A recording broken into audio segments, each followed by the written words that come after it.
सामाजिक एवं राजनीतिक जीवन, पृष्ठ 68, इकाई 4, पृष्ठ 69, संचार माध्यम, शिक्षकों के लिए। आज संचार माध्यमों और विज्ञापनों की छाप युवाओं के जीवन पर पूरी तरह व्याप्त है, चाहे उन्होंने इस सच्चाई पर गंभीरता से गौर करने का प्रयास किया हो या न किया हो। ये इकाई इस सच्चाई पर गौर करने के कुछ रास्ते दिखाएगी।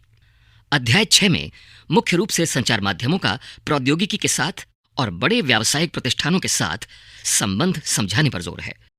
ये अध्याय दिखाता है कि कैसे किसी मुद्दे के महत्व या उसकी महत्वहीनता को लेकर हम जो धारणाएं बनाते हैं वे संचार माध्यमों से प्रभावित होती हैं, जो वास्तव में उनका एजेंडा होता है। ये अध्याय संचार माध्यमों के व्यापक प्रभावों से हमें परिचित कराता है और हमारे जीवन से इन मुद्दों को जोड़ने का प्रयास करता है। अध्याय के अंत में हमारी ये अपेक्षा होगी कि विद्यार्थी ये पहचानने लगें कि बड़े व्यावसायिक प्रतिष्ठानों की संचार माध्यमों में छा रही खबरों को तय करने में क्या भूमिका होती है, कौन सी खबरें चुनी जा रही हैं और प्रत्यक्ष या अप्रत्यक्ष तौर पर उनके जरिए क्या संदेश दिए जा रहे हैं। हम 2 काल्पनिक खबरों के जरिए दिखाएंगे कि किसी भी घटना या मामले की खबर का बहुधा सिर्फ एक स्वरूप नहीं होता है। हम अपेक्षा रखते हैं कि विद्यार्थी इस बात को समझते हुए वे क्षमताएं विकसित करेंगे जो उन्हें अखबार या टेलीविजन की किसी भी रिपोर्ट का विश्लेषण करने के योग्य बनाएंगी, और वे ये समझ सकेंगे कि खबर में दी जा रही और नहीं दी जा रही जानकारी व दृष्टिकोण के पीछे क्या तर्क हो सकता है। इन मुद्दों की समझ मजबूत बनाने के लिए वास्तविक विज्ञापनों के उदाहरण लिए जाने चाहिए और उनसे वैसे ही प्रश्नों की मदद लेकर जांच की जानी चाहिए जैसे अध्याय में दिए गए हैं। अंत में ये अध्याय अपनी विषय वस्तु का लोकतंत्र के विचार के साथ संबंध स्थापित करता है। स्थानीय संचार माध्यमों व सामाजिक विज्ञापनों के विकल्प रखते हुए ये अध्याय इस बात पर जोर देता है कि मुख्य धारा में उन्हीं लोगों की बातों को ज्यादा महत्व व स्थान मिलता है जो सामाजिक व वित्तीय संसाधनों के धनी हैं।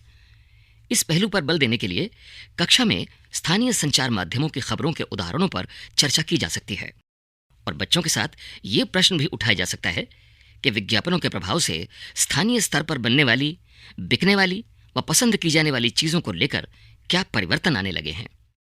अध्याय 6, पृष्ठ 70 से 79 तक। पृष्ठ 70। यहां कुछ चित्र दिए हुए हैं जिनमें संचार के माध्यम दर्शाए गए हैं।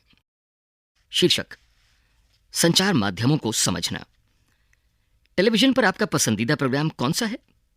रेडियो पर आपको क्या सुनना अच्छा लगता है? प्रायः आप कौन से अखबार या पत्रिकाएं पढ़ते हैं? क्या आप इंटरनेट पर सर्फिंग करते हैं? आपको उसमें सबसे उपयोगी क्या लगता है? क्या आप उस एक शब्द को जानते हैं जो प्रायः सामूहिक रूप से रेडियो, टीवी, अखबार, इंटरनेट और संचार के अन्य साधनों के लिए प्रयोग में लाया जाता है? ये शब्द है मीडिया। इस पाठ में आप मीडिया यानी संचार माध्यमों के बारे में विस्तार से जानेंगे। आप जानेंगे कि ये कैसे काम करता है और कैसे हमारे प्रतिदिन के जीवन को प्रभावित करता है। क्या आप किसी एक ऐसी चीज को याद कर सकते हैं जो आपने इस सप्ताह संचार माध्यमों से सीखी हो? पृष्ठ 71। स्थानीय मेले की दुकान से लेकर टीवी के कार्यक्रम तक जो आप देखते हैं, इन सबको संचार माध्यम यानी मीडिया कहा जा सकता है। मीडिया अंग्रेजी के मीडियम शब्द का बहुवचन है और इसका तात्पर्य उन विभिन्न तरीकों से है जिनके द्वारा हम समाज में विचारों का आदान प्रदान करते हैं। मीडियम का अर्थ है माध्यम, क्योंकि मीडिया का संदर्भ संचार माध्यमों से है। इसलिए हर चीज, जैसे फोन पर बात करने से लेकर टीवी पर शाम के समाचार सुनने तक को मीडिया कहा जा सकता है। टीवी, रेडियो और अखबार संचार माध्यमों के ऐसे रूप हैं जिनकी पहुंच लाखों लोगों तक है, देश और विदेश के जनसमूह तक है। इसीलिए इन्हें जन संचार माध्यम या मास मीडिया कहते हैं। पृष्ठ 70 पर दिए गए कोलाज में से संचार माध्यमों के 6 अलग अलग प्रकारों को छांटिए। शीर्षक: संचार माध्यम और तकनीक। आपके लिए संभवतः संचार माध्यमों के बिना अपने जीवन की कल्पना करना भी कठिन होगा, लेकिन केबल टीवी और इंटरनेट के विस्तृत उपयोग हाल ही में शुरू हुए हैं। इन्हें प्रचलन में आए अभी 20 वर्ष भी नहीं हुए हैं। जनसंचार माध्यमों के लिए प्रयोग में आने वाली प्रौद्योगिकी निरंतर बदलती रहती है। अखबार, टेलीविजन और रेडियो लाखों लोगों तक पहुंच सकते हैं, क्योंकि इनमें एक विशिष्ट प्रकार की तकनीक का उपयोग किया जाता है। हम अखबारों और पत्रिकाओं की छपे हुए माध्यम के रूप में और टीवी तथा रेडियो की इलेक्ट्रॉनिक माध्यम के रूप में भी चर्चा करते हैं। आपके विचार में समाचार पत्रों को छपे हुए माध्यम क्यों कहा जाता है? आगे आपको पता चलेगा कि ये नाम संचार माध्यमों द्वारा प्रयोग में लाई जा रही तकनीक से संबंधित हैं। यहाँ एक और चित्र दिया गया है। उस चित्र से आपको पता चलेगा कि पिछले सालों में जनसंचार माध्यमों के इस्तेमाल में लाई जा रही तकनीक किस प्रकार बदली है और आज भी बदलती जा रही है। तकनीक और मशीनों को बदलकर अत्याधुनिक बनाने से संचार माध्यमों को अधिक लोगों तक पहुंचने में मदद मिलती है। इससे ध्वनि और चित्रों की गुणवत्ता में सुधार आता है। लेकिन तकनीक इससे भी अधिक कुछ करती है। यह हमारे जीवन के बारे में सोचने के ढंग में परिवर्तन लाती है। उदाहरण के लिए, आज हमारे लिए टेलीविजन के बिना जीवन की कल्पना करना कठिन है। यहां एक चित्र दिया हुआ है। एक चित्रकार की नजर में बाइबल के पहले पन्ने की छपाई करते हुए गुटेनबर्ग। अपने परिवार के बड़े लोगों से पूछिए कि जब टीवी नहीं था तब वे रेडियो पर क्या सुनते थे। उनसे पूछिए कि आपके क्षेत्र में पहले टीवी कब आया था, केबल टीवी कब शुरू हुआ था, आपके पड़ोस में कितने लोग इंटरनेट का प्रयोग करते हैं। ऐसी 3 चीजों की सूची बनाइए जो संसार के किन्हीं अन्य भागों से संबंधित हैं, जिनके बारे में आपने टेलीविजन पर देखकर जाना है। पृष्ठ 72। टेलीविजन के कारण हम अपने आप को विश्व समाज का एक सदस्य समझने लगे हैं। टेलीविजन में प्रदर्शित चित्र सैटेलाइट और केबल के विस्तृत जाल के माध्यम से अत्यंत सुदूर देशों तक पहुंचाए जाते हैं। इसके कारण हम संसार के अन्य भागों के समाचार और मनोरंजक कार्यक्रम देख पाते हैं। आप टीवी पर जो कार्टून देखते हैं वे अधिकांशतः जापान या संयुक्त राज्य अमेरिका के होते हैं। अब हम चेन्नई या जम्मू में बैठकर अमेरिका में फ्लोरिडा के समुद्री तूफान की छवियों को देख सकते हैं। टेलीविजन ने दुनिया को बहुत पास ला दिया है। यहां एक चित्र है। 1940 के दशक में इलेक्ट्रॉनिक टाइपराइटर के आ जाने से पत्रकारिता की दुनिया में एक बड़ा बदलाव आया। शीर्षक: संचार के माध्यम और धन। जनसंचार द्वारा उपयोग में लाई जाने वाली विभिन्न तकनीकें अत्यंत खर्चीली हैं। जरा टीवी स्टूडियो के बारे में सोचिए। यहां पर समाचार वाचक बैठता है। इसमें लाइटें, कैमरे, ध्वनि रिकॉर्ड करने के यंत्र, संप्रेषण के लिए सैटेलाइट आदि हैं। इन सभी का मूल्य बहुत अधिक है। समाचार के स्टूडियो में केवल समाचार वाचक को ही वेतन नहीं दिया जाता, बल्कि और बहुत सारे लोग हैं जो प्रसारण में सहायक होते हैं। इसमें वे लोग सम्मिलित हैं जो कैमरे व प्रकाश की व्यवस्था करते हैं। जैसा कि आपने अभी अभी जाना, संचार माध्यम निरंतर बदलते रहते हैं, इसलिए नवीनतम तकनीक जुटाने पर भी बहुत धन व्यय होता है। इन खर्चों के कारण जनसंचार माध्यमों को अपना काम करने के लिए बहुत अधिक धन की आवश्यकता होती है। परिणामतः अधिकांश टीवी चैनल और समाचार पत्र किसी बड़े व्यापारिक प्रतिष्ठान का भाग होते हैं। यहाँ एक चित्र और है। ये यंत्र टेलीवाइजर टेलीविजन का प्रारंभिक रूप था। अपने इस आविष्कार के सामने बैठे हैं जॉन एल बैड। इस यंत्र के द्वारा उन्होंने रॉयल इंस्टीट्यूट के समक्ष अपने आविष्कार का प्रदर्शन किया था। अपने प्रिय टीवी कार्यक्रम के दौरान विज्ञापित होने वाली 3 चीजों की सूची बनाइए। एक समाचार पत्र लीजिए और उसमें दिए गए विज्ञापनों की संख्या गिनिए। कुछ लोग कहते हैं कि समाचार पत्रों में बहुत अधिक विज्ञापन होते हैं। क्या आप सोचते हैं कि यह बात सही है? यदि हां, तो क्यों? जनसंचार माध्यम लगातार धन कमाने के विभिन्न तरीकों के बारे में सोचते रहते हैं।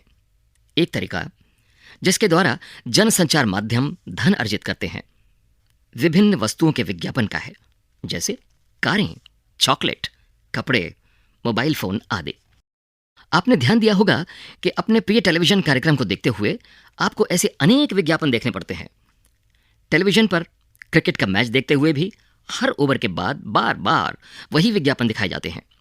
इस तरह प्रायः बार बार आप उन्हीं छवियों को देखते हैं, जैसा कि आप आगे सुनेंगे। पृष्ठ 73। विज्ञापनों की बार बार आवृत्ति इस आशा से की जाती है कि आप बाहर जाकर विज्ञापित वस्तु खरीदेंगे। यह एक चित्र है जिसमें टीवी चैनल का कंट्रोल रूम दिखाया गया है। एक टीवी चैनल में 10 सेकंड के लिए विज्ञापन देने का मूल्य उसकी लोकप्रियता और समय के आधार पर 1000 रुपए से 1 लाख रुपए के बीच पड़ता है। शीर्षक: संचार माध्यम और लोकतंत्र। लोकतंत्र में देश और संसार के बारे में समाचार देने और उनमें होने वाली घटनाओं पर चर्चा करने में संचार माध्यमों की भूमिका अत्यंत महत्वपूर्ण है। उदाहरण के लिए, संचार माध्यमों से नागरिक जान सकते हैं कि सरकार किस प्रकार काम कर रही है। यदि लोग चाहें तो इन समाचारों के आधार पर कार्रवाई भी कर सकते हैं। ऐसा वे संबंधित मंत्री को पत्र लिखकर, सार्वजनिक विरोध आयोजित करके, हस्ताक्षर अभियान आदि चलाकर सरकार से पुनः उसके कार्यक्रम पर विचार करने का आग्रह करके कर सकते हैं। जानकारी देने के संबंध में संचार माध्यम की महत्वपूर्ण भूमिका को देखते हुए यह आवश्यक है कि जानकारी संतुलित होनी चाहिए। आइए आगे दिए गए एक ही समाचार के दो भिन्न रूपों को सुने और समझें कि संतुलित संचार माध्यम का क्या तात्पर्य है। यहां एक चित्र है, इसमें बहुत सारी मैगजीन्स दिखाई गई हैं। अलग अलग पाठकों की पसंद को देखते हुए छपाई वाले माध्यम कई तरह की जानकारियां उपलब्ध कराते हैं। पृष्ठ 74, शीर्षक न्यूज ऑफ इंडिया की रिपोर्ट। प्रदूषण फैलाने वाले कारखानों पर वज्रपात, विरोधियों द्वारा चक्का जाम, यातायात रुका। राधिका मलिक, INN। कारखानों के मालिकों और मजदूरों के हिंसात्मक विरोध ने आज शहर की गतिविधियों को रोक कर रख दिया। सड़कों पर वाहनों के विशाल जाम लगने के कारण लोग समय से अपने काम पर नहीं पहुंच सके। कारखाना मालिक और मजदूर सरकार के प्रदूषण फैलाने वाली इकाइयों को बंद करने के निर्णय का विरोध कर रहे हैं। यद्यपि सरकार ने यह निर्णय कुछ जल्दबाजी में लिया है, परंतु विरोधियों को काफी समय से यह पता था कि उनकी इकाइयां गैर कानूनी हैं। उन इकाइयों के बंद होने से शहर में प्रदूषण का स्तर काफी कम हो जाएगा। शहर के गणमान्य नागरिक श्री जैन ने कहा, हमारा शहर भारत के नए व्यावसायिक केंद्र के रूप में स्थापित होता जा रहा है। इसके साथ साथ यह भी आवश्यक है कि शहर साफ और हरा भरा रहे। प्रदूषण फैलाने वाले कारखानों को हटाया जाना चाहिए। विरोध करने के स्थान पर कारखानों के मालिकों व कामगारों को पुनर्स्थापन का प्रस्ताव स्वीकार कर लेना चाहिए। इंडिया डेली की रिपोर्ट। कारखानों के बंद होने से घोर अशांति। Daily news service. शहर के आवासीय क्षेत्र में 1 लाख कारखानों का बंद होना एक गंभीर समस्या का रूप ले सकता है। सोमवार को हजारों कारखाना मालिक व कामगार कारखाना बंदी पर अपना कड़ा विरोध जताने के लिए सड़कों पर उतर आए। उन्होंने कहा कि इससे उनकी रोजी रोटी छिन जाएगी। उनका कहना है कि गलती नगर निगम की है, क्योंकि वो आवासीय क्षेत्रों में लगातार नए कारखाने लगाने के लाइसेंस देता रहा। उन्होंने ये भी कहा कि उनके पुनर्स्थापन के लिए पर्याप्त प्रयत्न नहीं किए गए। कारखानों के मालिकों व मजदूरों ने कारखाने बंद करवाने के विरोध में शहर में 1 दिन का बंद प्रस्तावित किया है। एक कारखाने के मालिक श्री शर्मा ने कहा, सरकार कहती है कि उसने हमारे पुनर्स्थापन के लिए बहुत कार्य किए हैं, लेकिन जिस प्रकार के क्षेत्र वो हमें दे रही है वहां किसी प्रकार की सुविधाएं नहीं है और पिछले 5 वर्षों में वहां कोई विकास कार्य नहीं हुआ है। क्या दोनों समाचार पत्रों में दिया गया विवरण एक जैसा है? आपके विचार से इनमें क्या क्या समानताएं और अंतर हैं? यदि आप न्यूज ऑफ इंडिया में दिया गया विवरण पढ़ेंगे तो इस मुद्दे के बारे में क्या सोचेंगे? वास्तविकता तो यह है कि यदि आप इनमें से केवल एक समाचार पत्र पढ़ेंगे तो विषय का एक ही पक्ष जान पाएंगे। यदि आपने न्यूज ऑफ इंडिया पढ़ा होता तो आपको विरोधियों की बातें व्यर्थ उत्पात लगती। उनका यातायात व्यवस्था में बाधा उत्पन्न करना और अपने कारखाने से शहर में प्रदूषण फैलाते रहना आपके मन में उनकी बुरी छवि अंकित करता है। दूसरी ओर, यदि आपने इंडिया डेली पढ़ा होता तो आप जानते कि कारखाने बंद होने पर बहुत से लोग अपनी रोजी रोटी खो देंगे, क्योंकि पुनर्स्थापन के प्रयास अपर्याप्त हैं। इन दोनों में से एक भी विवरण संतुलित नहीं है। संतुलित रिपोर्ट वो होती है जिसमें किसी भी विषय पर हर दृष्टिकोण से चर्चा की जाती है, फिर पाठकों को स्वयं अपनी राय बनाने के लिए स्वतंत्र छोड़ दिया जाता है। संतुलित रिपोर्ट लिख पाना संचार माध्यमों के स्वतंत्र होने पर निर्भर करता है। स्वतंत्र संचार माध्यमों से तात्पर्य यह है कि उनके द्वारा दिए जाने वाले समाचारों को कोई भी नियंत्रित या प्रभावित न करे। समाचार का विवरण देने में कोई भी उन्हें निर्देशित न करे कि उसमें क्या सम्मिलित किया जाना है और क्या नहीं। लोकतंत्र में स्वतंत्र संचार माध्यमों का होना अत्यंत महत्वपूर्ण है। पृष्ठ 75। जैसा कि आपने जाना, संचार माध्यमों द्वारा प्रदान की गई जानकारी के आधार पर ही हम नागरिकों के रूप में कार्रवाई करते हैं। इसलिए यह आवश्यक है कि यह जानकारी विश्वसनीय और तटस्थ हो। तथ्य तो यह है कि संचार माध्यम स्वतंत्र नहीं है। इसके मुख्यतः 2 कारण हैं। पहला कारण है सरकार का उन पर नियंत्रण। जब सरकार समाचार के किसी अंश, फिल्म के किसी दृश्य या गीत की किसी अभिव्यक्ति को जन समुदाय तक पहुंचने से प्रतिबंधित करती है तो इसे सेंसरशिप कहा जाता है।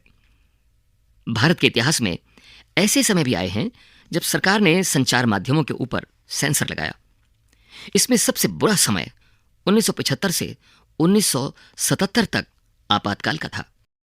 सरकार यद्यपि फिल्मों पर तो निरंतर सेंसर रखती है, लेकिन वो संचार माध्यमों से दिखाए गए समाचारों में पूरी तरह ऐसा नहीं करती है। सरकार द्वारा सेंसरशिप न होने पर भी आजकल अधिकांश समाचार पत्र संतुलित विवरण देने में असफल रहते हैं। शीर्षक: टीवी हमारे साथ क्या करता है और हम टीवी के साथ क्या कर सकते हैं। बहुत से घरों में अधिकांश समय टीवी चलता ही रहता है। हमारे चारों ओर की दुनिया के बारे में हमारे बहुत से विचार जो कुछ हम टीवी पर देखते हैं उसी से बनते हैं। ये दुनिया को देखने वाली एक खिड़की की तरह है। आपके विचार में यह हमें कैसे प्रभावित करता है? टीवी में अनेक प्रकार के कार्यक्रम हैं। सास भी कभी बहू थी जैसे पारिवारिक धारावाहिक, खेल कार्यक्रम जैसे कौन बनेगा करोड़पति, वास्तविक जीवन को दर्शाने वाले कार्यक्रम जैसे बिग बॉस, समाचार, खेल और कार्टून आदि।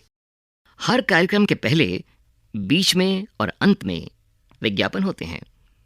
क्योंकि टीवी का समय बहुत महंगा होता है, इसलिए केवल वे ही कार्यक्रम दिखाए जाते हैं जो अधिकतम दर्शकों को आकर्षित कर सकें।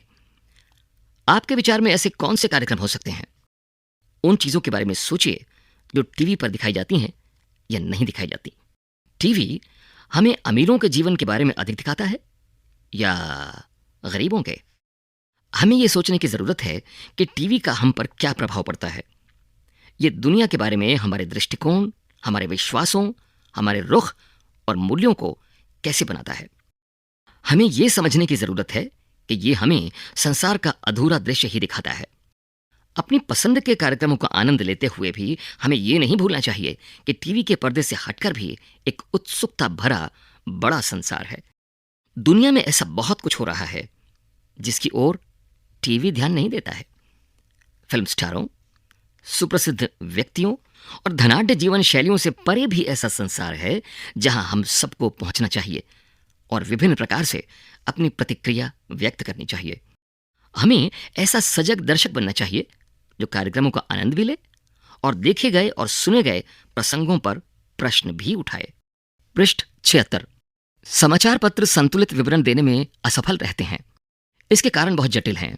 संचार माध्यमों के विषय में शोध करने वाले लोगों का कहना है कि ऐसा इसलिए है क्योंकि संचार माध्यमों पर व्यापारिक प्रतिष्ठानों का नियंत्रण है। कई बार किसी विवरण के एक पक्ष पर ही ध्यान केंद्रित कराना इनके हित में होता है। संचार माध्यमों द्वारा निरंतर धन की आवश्यकता और उसके लिए विज्ञापनों पर निर्भरता के कारण भी उन लोगों के विरोध में लिखना कठिन हो जाता है जो विज्ञापन देते हैं। इसलिए व्यापार से गहन जुड़ाव होने के कारण अब संचार माध्यमों को स्वतंत्र नहीं समझा जाता। शीर्षक: मसौदा तय किया जाना। किन घटनाओं पर ध्यान केंद्रित किया जाए, इसमें भी संचार माध्यमों की महत्वपूर्ण भूमिका होती है और इसी के आधार पर वो ये तय कर देते हैं कि क्या समाचार में दिए जाने योग्य है। उदाहरण के लिए, आपके विद्यालय के वार्षिकोत्सव की खबर शायद समाचार में दिए जाने योग्य नहीं होगी, लेकिन यदि कोई प्रसिद्ध अभिनेता उसमें मुख्य अतिथि के रूप में आमंत्रित हो तो संचार माध्यमों की रुचि इसे समाचारों में सम्मिलित करने की हो सकती है। कुछ खास विषयों पर ध्यान केंद्रित करके संचार माध्यम हमारे विचारों, भावनाओं और कार्यों को प्रभावित करता है और हमारा ध्यान उन मुद्दों की ओर आकर्षित करते हैं। हमारे जीवन पर महत्वपूर्ण प्रभाव डालने और हमारे विचारों को निर्मित करने में मुख्य भूमिका होने के कारण ही प्रायः ये कहा जाता है कि संचार माध्यम ही हमारा मसौदा या एजेंडा तय करते हैं। अभी हाल ही में संचार माध्यमों ने कोला पेयों में कीटनाशकों का स्तर खतरे के स्तर तक बढ़े हुए होने की ओर हमारा ध्यान आकर्षित किया था। उन्होंने कीटनाशकों के अत्यधिक मात्रा में होने की रिपोर्ट प्रकाशित की थी और इस तरह हमें कोला पेयों को अंतर्राष्ट्रीय गुणवत्ता व सुरक्षा मापदंडों के अनुसार नियमित रूप से नियंत्रित करने की आवश्यकता महसूस कराई। यहां एक चित्र है, इसमें विभिन्न पेय पदार्थ दर्शाए गए हैं। लिखा है down to earth, soft drinks, hard truth. पृष्ठ 77। उन्होंने सरकार के दबाव के बावजूद निडरतापूर्वक घोषणा की कि कोला पीना सुरक्षित नहीं है। इस वृतांत को पेश करके संचार माध्यमों ने निश्चित रूप से हमारा ध्यान ऐसे विषय पर केंद्रित करने की कोशिश की है जिस पर यदि उनको रिपोर्ट ना आती तो हमारा ध्यान भी ना जाता। कई बार ऐसी घटनाएं हो जाती हैं जब संचार माध्यम उन विषयों पर हमारा ध्यान केंद्रित कराने में असफल रहते हैं जो हमारे जीवन के लिए महत्वपूर्ण है। उदाहरण के लिए, पीने का पानी हमारे देश की एक बड़ी समस्या है। प्रतिवर्ष हजारों लोग कष्ट सहते हैं और मर जाते हैं क्योंकि उन्हें पीने के लिए सुरक्षित पानी नहीं मिलता। फिर भी संचार माध्यम हमें इस विषय पर बहुत ही कम चर्चा करते हुए देखते हैं।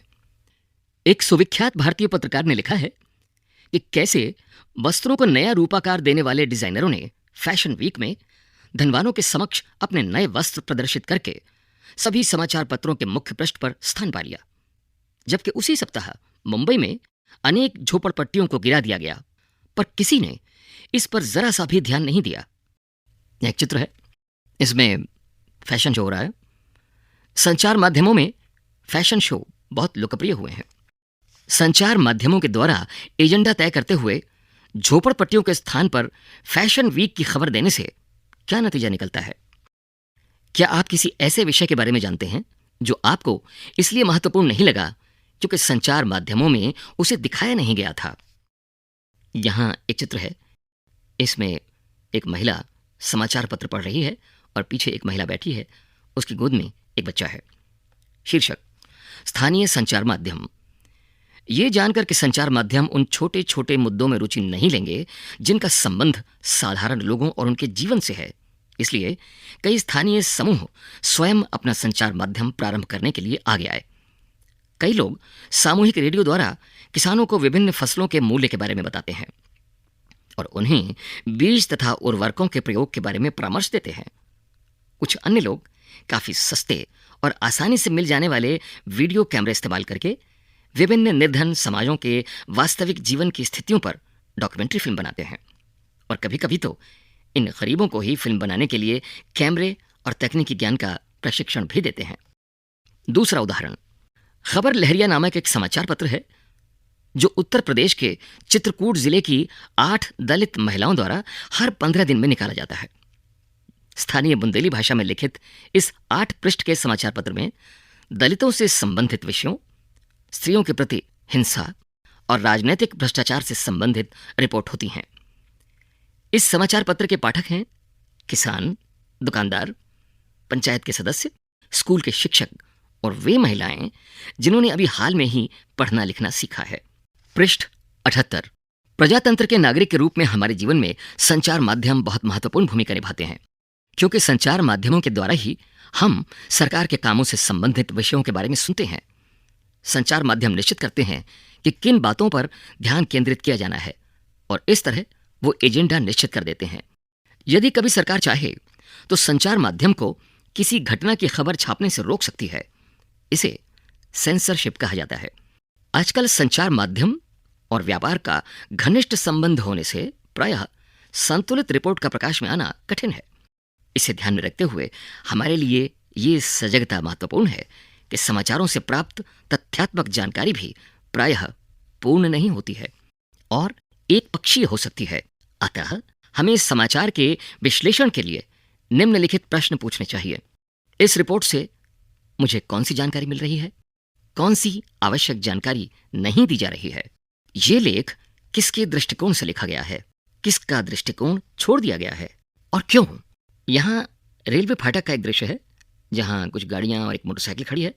रेलवे लेवल क्रॉसिंग पर सतर्कता ही संरक्षा का आधार। उत्तर रेलवे। शीर्षक, सामाजिक विज्ञापन। सरकार व निजी संस्थाएं ऐसे विज्ञापन भी बनाती हैं जिनसे समाज में किसी बड़े संदेश का प्रसारण हो सके। ये सामाजिक विज्ञापन कहलाते हैं। यहां असुरक्षित रेलवे क्रॉसिंग को पार करने से संबंधित सामाजिक विज्ञापन प्रस्तुत है। पृष्ठ 79। अभ्यास 1। प्रजातंत्र में संचार माध्यम किस प्रकार महत्वपूर्ण भूमिका निभाते हैं? 2। क्या आप यहां प्रदर्शित रेखा चित्र को एक शीर्षक दे सकते हैं? इस रेखा चित्र से आप संचार माध्यम और बड़े व्यापार के परस्पर संबंध के बारे में क्या समझ पा रहे हैं? चित्र में हैं बड़े व्यापारिक प्रतिष्ठान, कुछ रेडियो, टीवी, समाचार पत्र के मालिक हैं।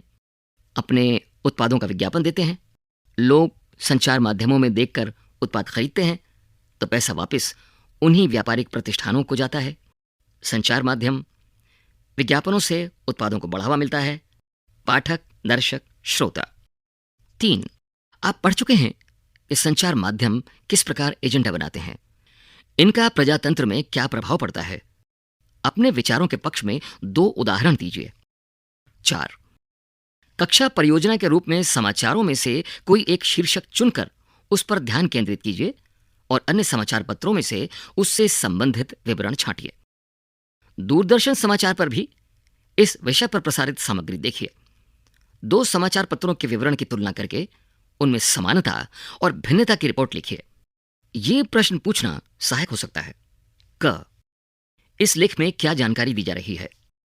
ख, कौन सी जानकारी इसमें छोड़ दी गई है। ग, ये लेख किसके दृष्टिकोण को ध्यान में रखकर लिखा गया है। घ, किसके दृष्टिकोण को छोड़ दिया गया है और क्यों। 5, विज्ञापनों के प्रकार के बारे में अकेले, जोड़ी या समूह में प्रोजेक्ट बनाएं। कुछ उत्पादों के बारे में वाणिज्यिक विज्ञापन एवं सार्वजनिक स्वास्थ्य, सड़क सुरक्षा, जल व ऊर्जा को बचाने की जरूरत सामाजिक विज्ञापन बनाएं। शब्द संकलन। प्रकाशित, इससे तात्पर्य समाचार रिपोर्टों, लेखों, साक्षात्कार, विवरण आदि से है, जिन्हें समाचार पत्रों, पत्रिकाओं और पुस्तकों में छापा जाता है, जिससे उन्हें बहुत अधिक लोग पढ़ सकें। सेंसरशिप, इसका तात्पर्य सरकार की उस शक्ति या अधिकार से है जिसके अंतर्गत सरकार कुछ विवरण प्रकाशित करने या प्रदर्शित करने पर रोक लगा सकती है। प्रसारण, इस पाठ में इस शब्द का प्रयोग टीवी अथवा रेडियो के कार्यक्रमों के संबंध में हुआ है, जिनको बहुत बड़े क्षेत्र में प्रेषित किया जाता है। सार्वजनिक विरोध, इसमें विशाल संख्या में लोग एकजुट होकर किसी विषय पर खुले रूप में अपना विरोध प्रकट करते हैं। ये प्रायः रैली आयोजन, हस्ताक्षर अभियान तथा सड़कों को अवरुद्ध करके किया जाता है। इसी के साथ 9 अध्यायों की इस पुस्तक का अध्याय 6 यहां समाप्त हुआ।